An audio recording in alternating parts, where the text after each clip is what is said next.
doing it? Boss has told me. No, look, that's as good a reason as any. This is the tradition. We do it. You want to look at it. You want to see if they're getting their feet underneath them and whether or not they have a plan. Judging the outcome of the plan, not fair.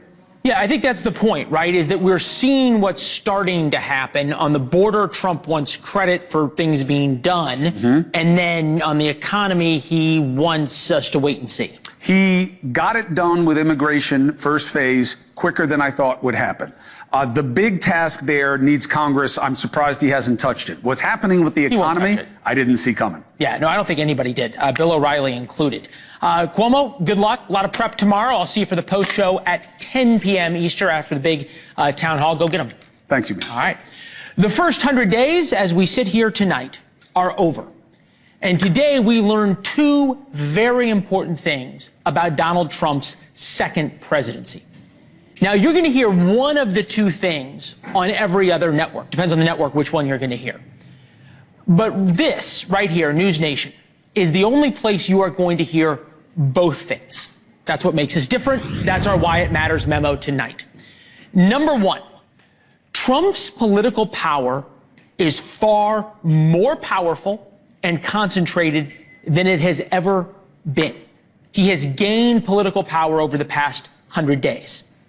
Two, he is terrified about what's happening to the economy.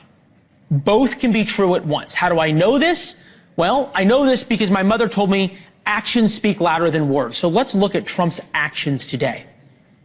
This morning, big report that Amazon would break down tariff price increases for customers directly on its website. Trump went nuclear. He called Jeff Bezos personally, sent attack dogs out into the media this morning, and Amazon folded like a cheap tent from, well, Amazon. For the past 100 days, Trump has told us tariffs are patriotic, they are beautiful, they are going to lower the national debt, and he's also promised they're not going to raise prices. So if all those statements are true, the president should have wanted Amazon to display the cost of buying things not made in the United States. It would have encouraged people to buy American. But no, it was a 1-2 punch from President Trump. Trump called Bezos, and Caroline Levitt accused Amazon of siding with China. This is a hostile and political act by Amazon. Why didn't Amazon do this when the Biden administration hiked inflation to the highest level in 40 years? The Biden comparison is so important. Amazon folded. Now, they might still charge more. A lot of businesses are going to. But they're not going to blame tariffs. So there you have it. Trump's political power is real. Called Bezos, Bezos caved. That's big. But Trump knows higher prices, especially those directly tied to tariffs, will crush his presidency. How does he know it?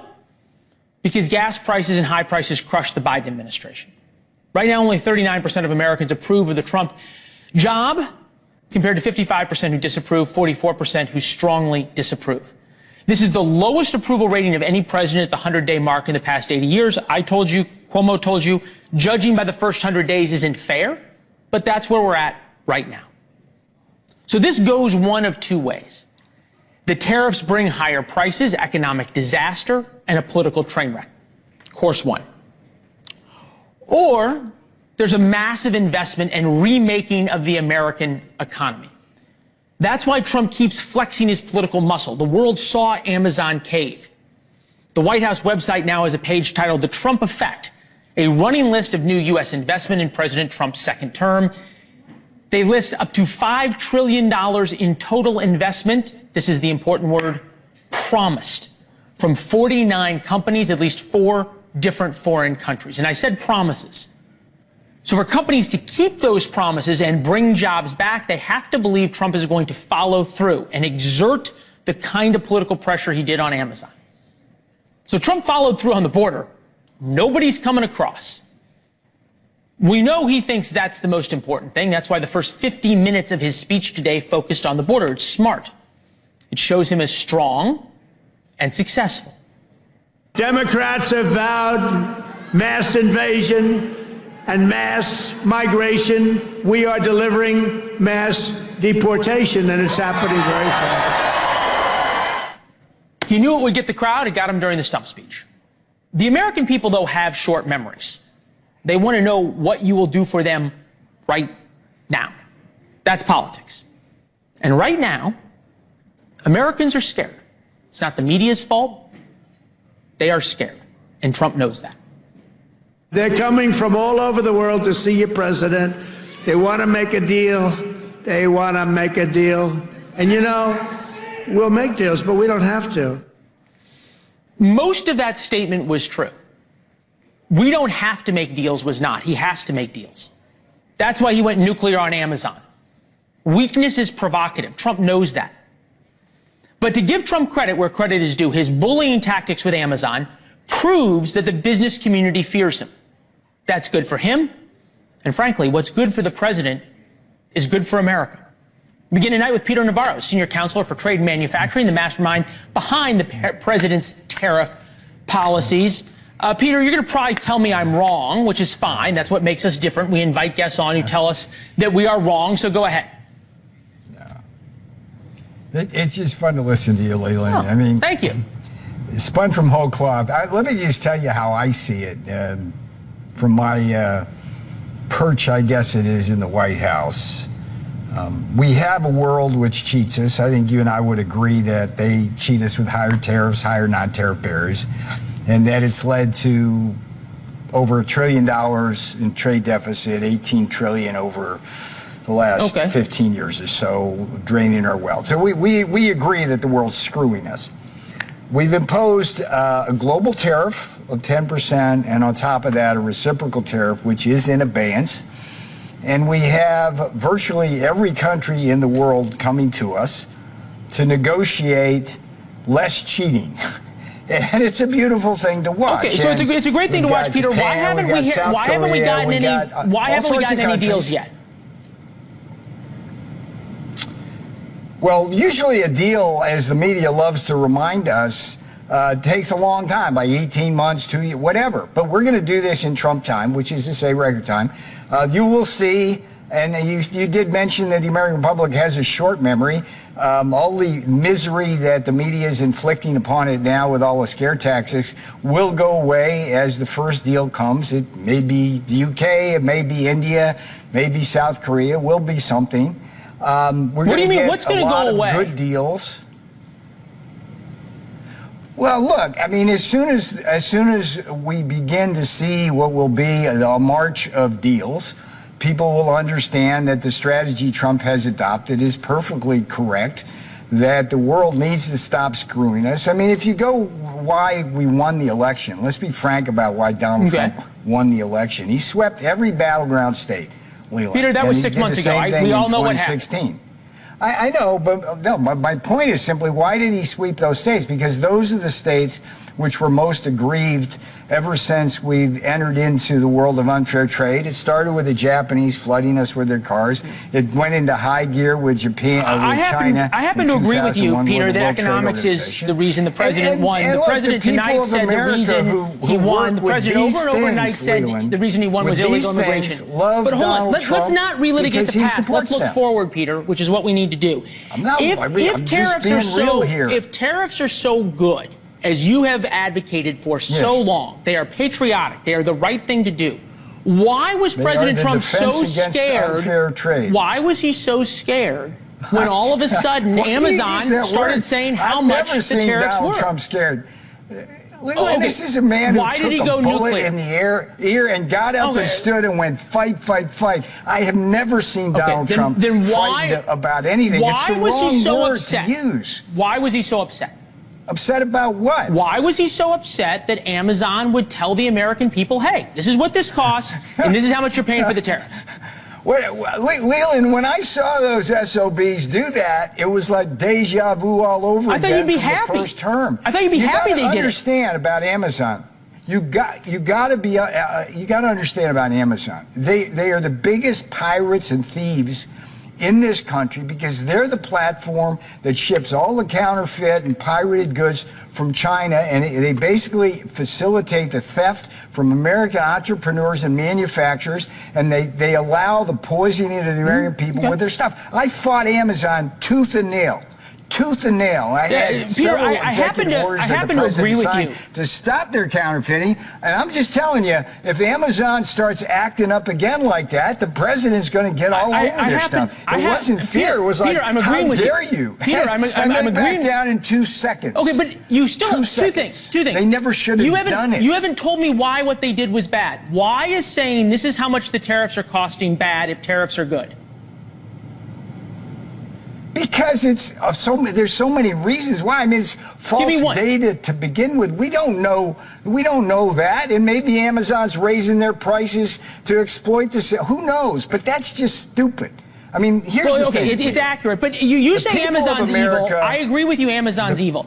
Tell me if Amazon's evil. Why did Donald Trump invite Jeff Bezos to the inauguration and let Lauren Sanchez sit next to him on the dais?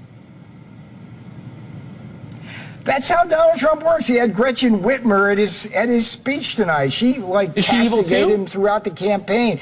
Now, look, Leland, the beauty of Donald Trump is he knows how to make friends and allies. And the beauty of him is he'll cross the aisle.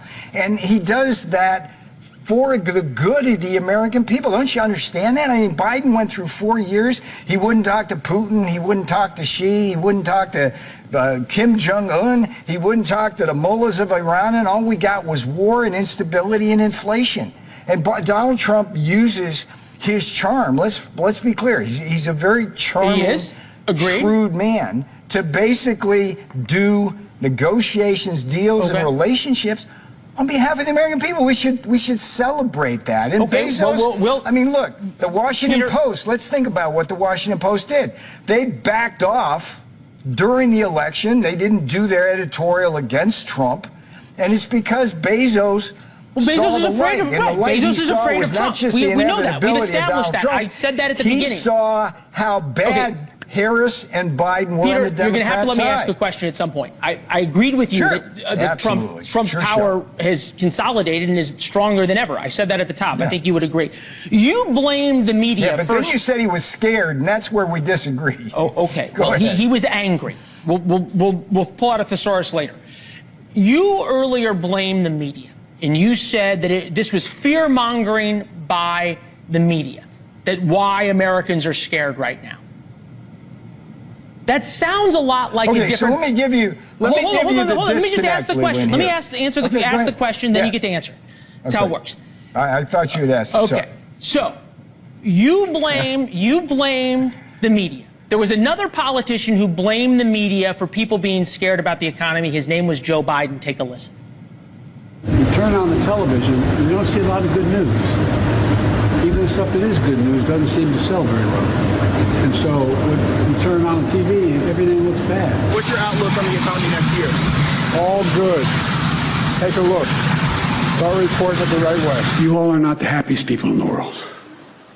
What you report. And I mean it sincerely. You get more legs when you're reporting something that's negative. I agree that things could change drastically. By the way, Crooked Joe won out over Sleepy Joe today. But let me explain. So let me ask the question. Leland, okay, go ahead. Sure. Go ahead. How is Donald Trump blaming the media, you blaming the media, different than Joe Biden blaming the media? Here's the difference. With Joe Biden, he's blaming the media for telling the truth about inflation that actually existed, a crisis in terms of our national debt that actually existed, and basically chaos in the economy. What we have here, Leland, is very interesting. It's a disconnect between the soft data, which is to say things like business and consumer confidence, which has been on the decline, and the hard data, which says that we're creating jobs at a nice, good clip, and the economy's healthy, and everything's moving in the right direction. And I'll tell you this, Leland, the thing that's going to happen, here, I'll make a prediction. When's it going to happen? We're going to pass the biggest tax cut in history. And that's going to basically take us to the next level of Trumpian growth as we get all this other investment and all this panicins in the media, whatever. Come on, please agree with me on this, Leland. There's a lot of people in the media who would like to see Donald Trump fail. Agreed. And if you look at the sheer weight of the stories every day, both on cable news and in the newspapers, You're blaming the media it basically again. is overwhelmingly against Trump. Okay, so let me give me one more question. Give me one more question. This was the greatest 100 days Give me ever. one more. You can I make said that. I'd love to make that. Go ahead. I said that last night, by the way, that you can make the case this is the greatest 100 days. I know you're busy, so I won't blame you for not watching. But help me with this. You're in the White House. You've got a unique perch. When are we going to see two things? I want dates. One, we're going to see Donald Trump show up at the construction of a new factory where there is backhoes moving, and he can say, here are the jobs I created, number one. When is going to be the dates of the first deal with a country? Well, I think Howard Lutnick, the Secretary of Commerce, was out in Arizona working on kind of a ribbon thing like that. And with respect to the he said deals, coming soon. Give me dates. Let's see what happens.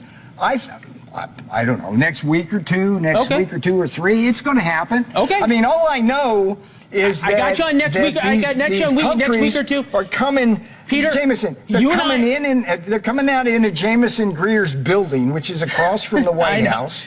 All right, Peter, and like he's sitting there. Peter, they got to take numbers like at the dry cleaner waiting to get in there. You and I are going to do a podcast sometime. Yeah, I don't wait at the dry cleaners. I'm sorry we're not on set. This would have been more fun on set. It would have been. That's why. Look, I don't make my travel schedule around you. I wanted to be on your show, and then you go to New York on me. I'm coming to D.C. We're back in D.C. You're going to come on set. I'll see you there. All right, buddy? Bring Cuomo with you. Yeah, drag him along. I certainly don't set. I don't set Cuomo's travel schedule, but you and I will be together. I'll see you soon. Thank you. All right, my brother. You take care. You too, sir. It's been fun. All right, we live in a time where politicians are dropping F-bombs and they wear gym shorts on the Senate floor. Podcasters are smoking weed with guests. And people hero worship an alleged assassin.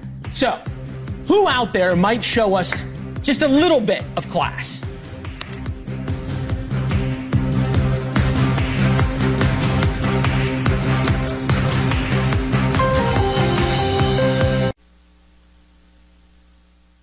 America. Two people from different parties crossing the aisle and coming together with a little bit of class. I want to thank Governor Gretchen Whitmer for bringing it also to our attention very strongly. I'm not supposed to do that. She's a Democrat. I am really damn happy we're here to celebrate this recapitalization at Selfridge. I'm so grateful that this announcement was made today, and I appreciate all the work. Thank you. It's hard to imagine that is news. A Republican president, Democratic governor at a National Guard base, that doesn't even really register 20 years ago. Now it does. So much so that Matthew Hennessy wrote in the Wall Street Journal today, the culture has time for outrageous characters, F-bombs, exhibitionists, interrupters, slobs. The sublime has given away to the garish, the sacred to the profane. Politics, of course, as we know, is downstream of culture. Politics won't change until the culture does. With us now, Lauren Wright, NewsNation political contributor, Princeton University political scientist. Chris Hahn, host of the Aggressive Progressive podcasts. Lauren, one of the classiest people I know. Yeah. Like, So we needed nice somebody. That you invited us for this. I know. Were you surprised? I was a little surprised because Yeah. nobody ever wants me to talk about. And we being fight classy. a lot on your show. We do, but we are friends. We're friends. You know. Yes. So, exactly. yeah. You guys want that in a teleprompter? You're It's playing okay. that so well? Wait a Okay. minute. We are friends and we talk a lot. Sorry. Sorry. Lauren, why all the pearl clutching? Over what? Why can't things be classy? Like, we know this. This is where the world is. Well, I think that word means different things to a lot of people. You know, I think people have always behaved extremely poorly behind the scenes. That's not Just ask new. Lyndon Johnson. Yeah. Yes. Okay. Yeah. And the new thing is they want to be authentic, especially politicians. And so you're supposed to match behind the scenes what you do in public. And that's Trumpian. I am sure that if George Washington had a camera on him his entire life, we would have heard some things come out of his mouth that would not make us proud. Yeah, right? So I mean, I think it's the 24-hour news cycle. It's everybody's got a camera on their phone. Everybody's on social media all the time. And everybody's trying to be more outrageous than everybody else to get more clicks. Because, you know, Peter Navarro did hit, well, you know, when you were interviewing Peter Navarro, it was Biden who said it. the negative stories do better in the press. They get more clicks. They get more. And Peter Navarro was basically. Yeah, we don't. Okay, let's be clear. We don't ever do stories about planes that land, right? Right. Like that's just not news. So we put together some of just politically unclassy moments. Okay. Trump. We have Trump. I think your fake eyelashes are messing up. No, with your ain't reading. nothing. Hold on. Listen, if someone on this committee then starts talking about somebody's bleach blonde, bad built butch body, that would not be engaging in personalities, correct? A what now? You people on the left are crazy. You're absolutely crazy. Goodbye. You're insane. You. This would sort of leave open a lane, a very wide open lane, for someone to call to our better angels, Chris Hahn. Why are no Democrats doing that? Why isn't anybody doing it? I think a Democrat should do it. I think a Republican should do it. I think there should be a civility caucus. There is a civility caucus in the House of Representatives. My former boss, Tom Sounds like a sounds like a very boring party. It is a caucus of both people on both sides of the aisle where they're coming together trying to be more civil. Committee, which used to be the rule in the House and the Senate, is dead in Congress right now. Everybody's trying to, those clips right there are done for a reason. They're making those statements in Congress so they can put them in a fundraising letter and raise more money and get more attention. People still send fundraising letters? Oh, yeah. Yeah. I thought it was Twitter. Well, it's an email. But Lauren, do you see that this actually works? The American people say we want to take the temperature down. We want class to come back. But do they actually mean it? In the primary process, they pick the most extreme people. And so you end up with these people in Congress who, reflect the population in certain ways, but it's not someone you aspire to act like. I'm watching Gretchen Whitmer there with Trump. And the first thought that popped in my head is Chris Christie hugging Obama. And that hurt him in a primary. Well, that moment hurt her. And I happen to love Big Gretch. I think she's one of the best we have, and I think she'd actually be a pretty good presidential candidate. Okay. Westmore. It's a great point that it hurts. There's this thing that's happening in the culture. Culture upstream of politics, politics downstream of culture. Agreed? Okay. Okay. Traditional wife, trad wife, is now becoming this huge thing. How to be a trad wife. Find a husband who's on the same page. Implement traditional gender roles. I did not come up for this for anybody who is asking. This is from TikTok. Husband is the primary breadwinner. The wife primarily maintains the home. Husband is head of household and has authority over home. Learn traditional skills like cooking, managing the home, sewing, gardening, etc. And of course, you need to have an Instagram, TikTok account in order to monetize your traditional wife lifestyle. To that, but it's not real if you watch those. It's with filters and it's so produced. And my students tell me about this. They say it's, they watch it because they can't. Is it like voyeurism? It's voyeurism, and it's made totally for Twitter. packaged. Yeah. Okay, so there is not a return to civility or tradition or anything like that. No, not a substantive one. I don't think so. But I don't think it ever existed. I think it's just now people act in public how they act in private to more of an extent than they used to. I try to be a little bit more civil in public than private, but. Well, thank you. Well, who's going to do the Stay Classy San Diego? Stay classy, Leland. Oh, there you go. All right, Lauren. Good job. All right, this was great. It was good to see both of you. Thank you very much.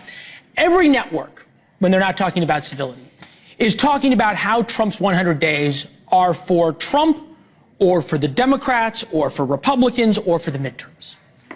So let's talk about something nobody else is talking about. Let's talk about how Trump's first 100 days are for you. You, us, we are the customers. So mark your calendars, set your DVRs for coverage of President Trump's first 100 days. Unlike any other network, this Friday, 9 p.m., are you better off? Bill O'Reilly and I give you a totally different way to look at Trump's first 100 days. In other words, we give Trump the Joe Biden treatment. Biden would say, compare me to the alternative, not the almighty. So that seems fair. Here's a sneak peek on how Elon Musk did for the first 100 days. I'll tell you an inside story. So on St. Patrick's Day, I got invited to be in a cabinet meeting down at the Oval Office. Sitting next to me was Musk. So Musk turns to me and he says, how am I doing? And I said, you're doing well. You're right on track because we can't have this kind of unbelievable waste of taxpayer dollars, but the presentation needs to be toned down. This is serious. People are losing their jobs. Can't be having a chainsaw. This is exactly what I told him. And I'm not going to take credit for it, but since that time, the Musk presentation has changed.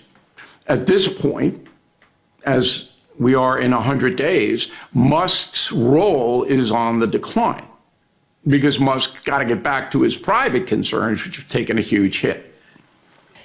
Elon Musk started by promising he could get rid of $2 trillion. We are now at less than 5% of that. But that's all hyperbole. Look, if you're going to go back and quote Donald Trump or Elon Musk or any of these people about what they say and then what actually happens, you're going to have to do a telethon. All right? You're going to have to do 24 hours straight. That's what these guys do. I'm young, Bill. You're old. I can do it. I'm old. Okay, thanks for pointing that out. But if you don't get it by now, they say anything. Right, but in terms of what matters to the folks, right, you would say, okay, the amount that Doge has saved is statistically insignificant. But the fact that it's like a family of four saving a McDonald's meal over the whole year. No, it's $1,000 a head right now. That's where it stands. If you believe their accounting. Okay, if I believe anything.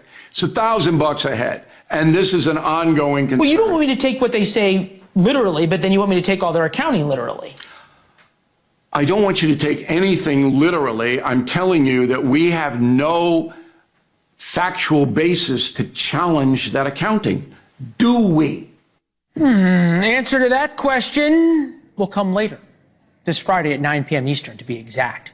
There are reports the U.S. Navy lost a $67 million fighter jet taking evasive action against a Houthi missile. So, an army driving Toyotas can do that to us. Are we ready to take on China?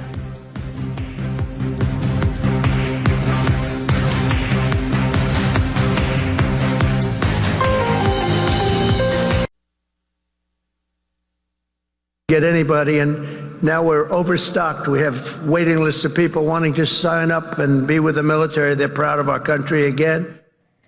President Trump earlier at Selfridge Air Base in Michigan celebrating a recruitment boom after his election.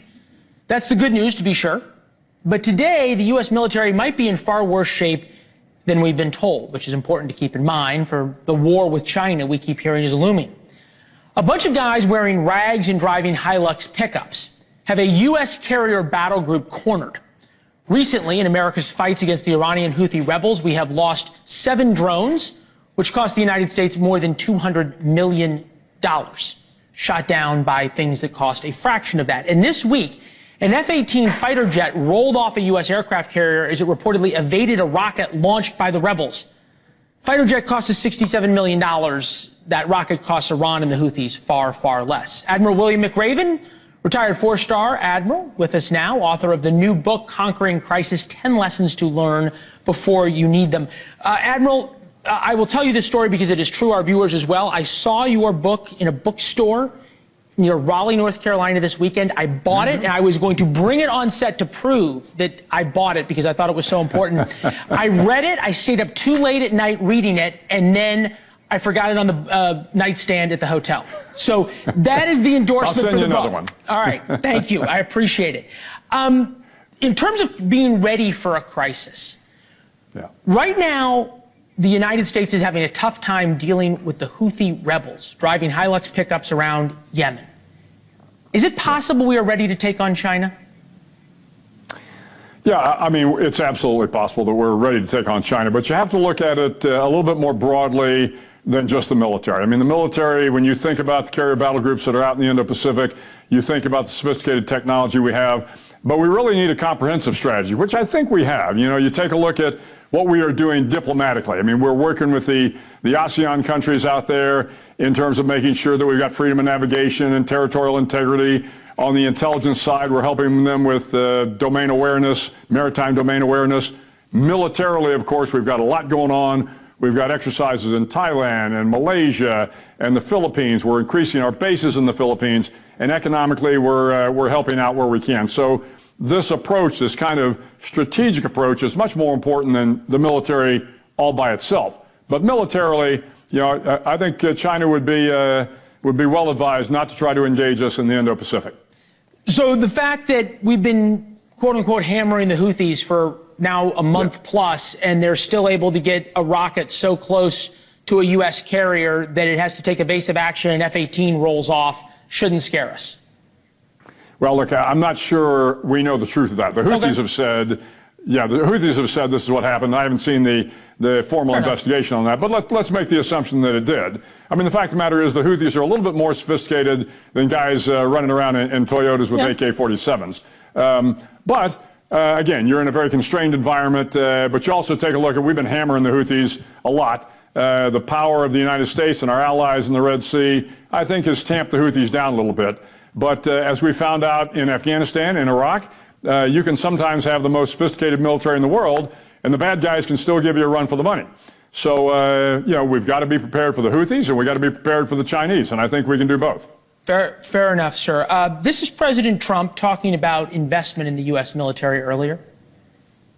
I'll be supporting a record-setting $1 trillion investment in our national defense. We're going to go $1 trillion, the largest in the world, largest ever in our country, but no other country has invested that much.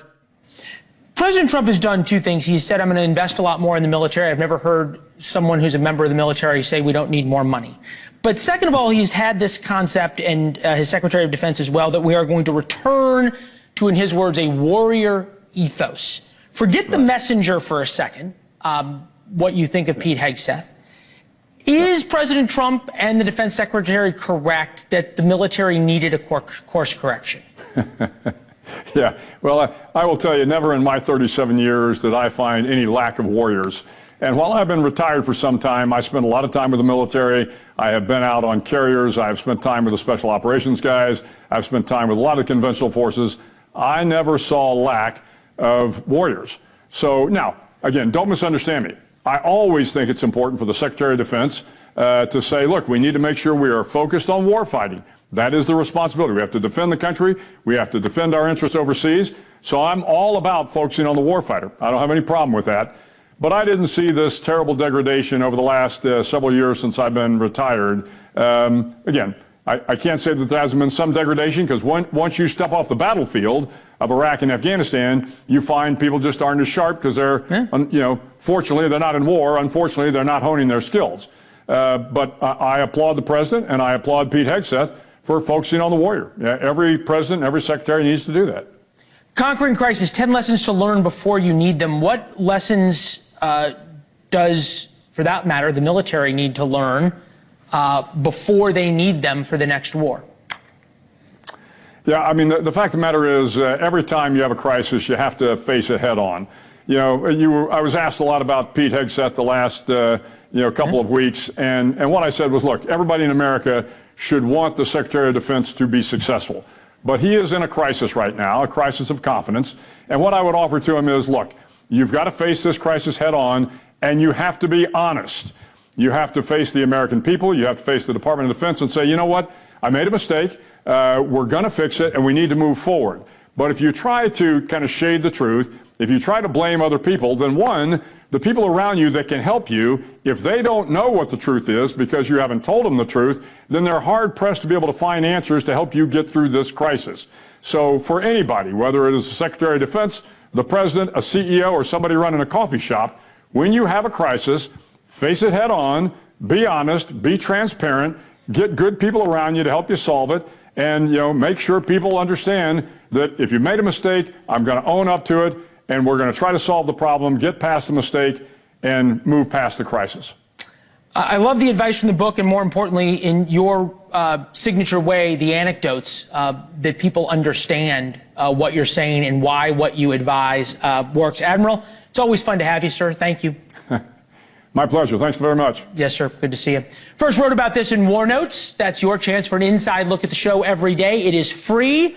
Warnotes.com to subscribe. You will be delighted and smarter when you check your email at 7:05 p.m. every day. RFK Jr. wants safety tests for vaccines. You won't believe who thinks that. Safety tests. Who could think a safety test is a terrible idea?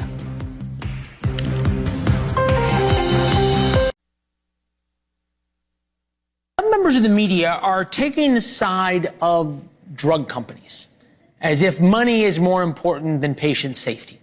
Wall Street Journal wrote a story about the FDA asking Novavax, a vaccine maker, to complete a new clinical trial for a COVID-19 shot while it goes through the approval process. Makes sense. Safety tests, going to inject something. We're not in a pandemic. Under the headline, they wrote, a new randomized study could cost Novavax tens of millions of dollars, vaccine experts say. As one of the key points the publication lists in the article, it could cost the drug company millions of dollars to test. Not what good testing could actually do and how it could maybe make people safer or build trust. Trust is something that a lot of people don't have right now in the FDA.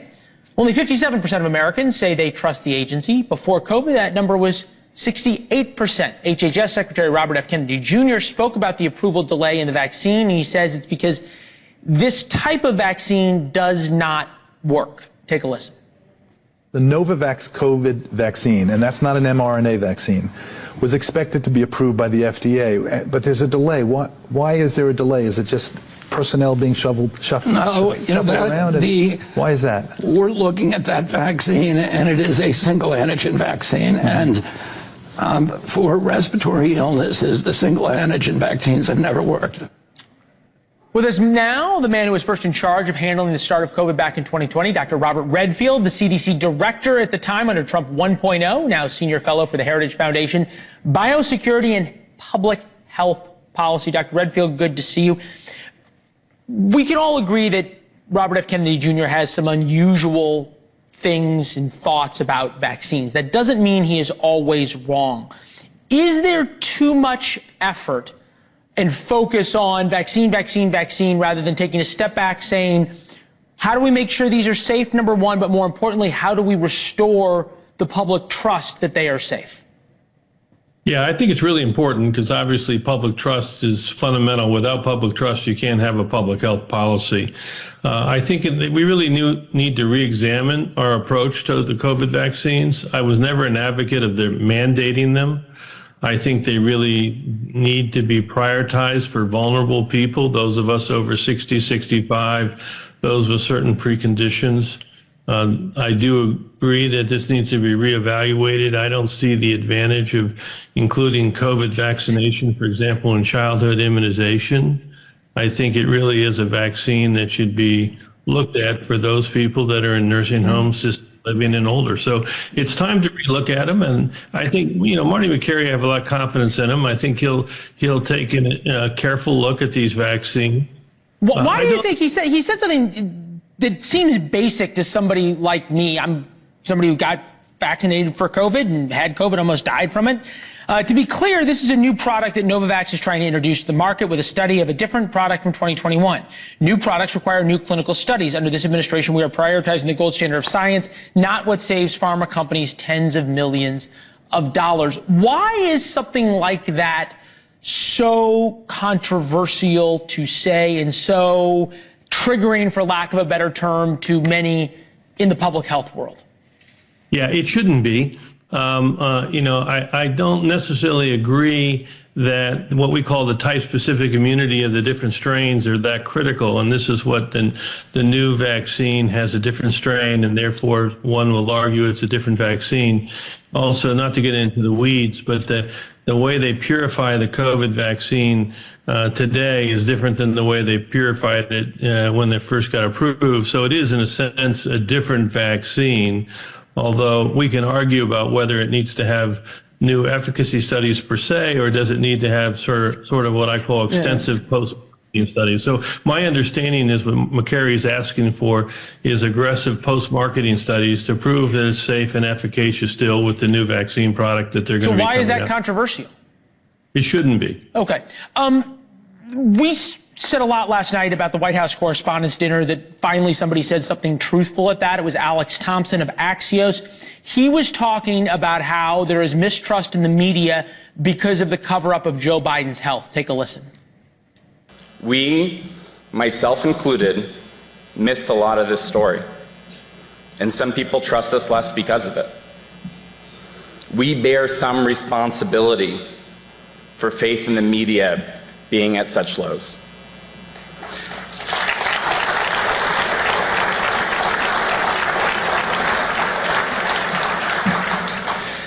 I say this because acknowledging errors builds trust, and being defensive about them further erodes it.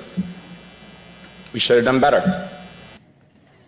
You never hear people say something like that. It takes somebody awfully secure to do it. I'll give you the last 30 seconds. Do public health officials need to say the same kind of thing now? Yeah, I think absolutely. I think there was a huge mistake made on our vaccine policy for COVID. One, it should have never been mandated. Two, it should have been prioritized for vulnerable people over the age of 60, 65. We should have never had an aggressive program to vaccinate children and young adults. These were mistakes. I don't know if the public health community will come forward and say it, but I hope under Kennedy and Marty McCary, they will examine it and come out and say, hey, wait a minute, the vaccine policy for COVID was an error, and we now need to correct it. Dr. Redfield, appreciate your time, as always, sir. Thoughtful, for sure. As Admiral McRaven said earlier, first thing to do in a crisis is to apologize, admit the mistakes. We can all move forward together. Good seeing you, sir. Thank you. God bless, Leland. Yep. Yes, sir. One thing you'll be talking about tomorrow when we come back.